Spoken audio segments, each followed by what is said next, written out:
Okay, so today we're making Indian coconut fish curry. So first of all, we need 1 large onion, finely chopped, half teaspoon of mustard seed and 2 sprigs of curry leaves, 1 teaspoon of Asam Jawa extract, the tamarind extract, mixed with 2 tablespoons of water, unsweetened shredded coconut, ginger garlic, which we will be needing about only 2 teaspoons, mixture of powder for 2 teaspoons of coriander powder, 2 teaspoons of fennel powder, half teaspoon of fenugreek powder, 1 teaspoon of turmeric, 1 teaspoon of chili powder, ground paprika. We will be needing only 1 teaspoon of ground paprika, 2 tablespoons of tomato paste, 5 tomatoes, halved, white fish fillet. You can use any white fish fillet as long as it is firm enough for you to cook the curry. 1 teaspoon of sugar and 1 teaspoon of salt.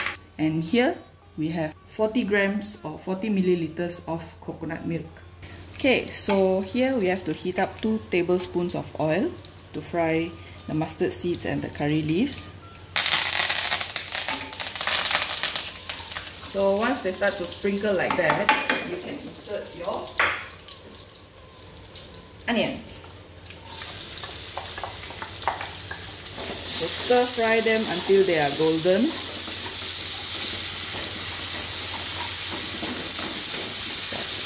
Once your onions have browned, you can insert 2 teaspoons of ginger garlic paste. Stir fry for about 10 seconds. Next, you will need 2 teaspoons of paprika powder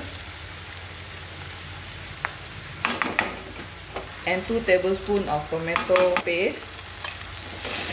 Give them a good stir. Once they are well combined, you can put in the powder mixture to stir fry for about 10 seconds as well.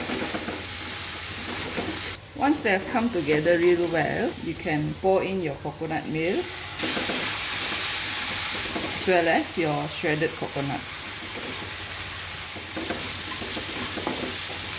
Next, to simmer the spices and all the other ingredients, we need to add in about 1 cup of water.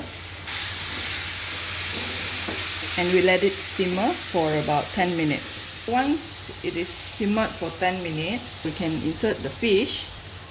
Just arrange them around the pan.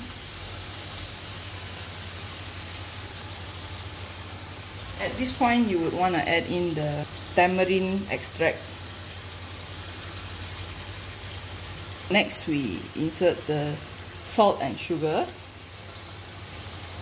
Then give them a good stir.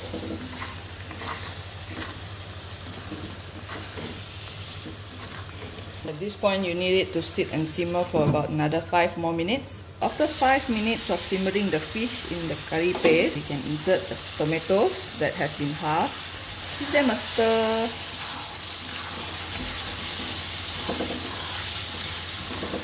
Lastly, turn off the stove. Garnish them with some chopped corianders. There you go, your Indian coconut fish curry.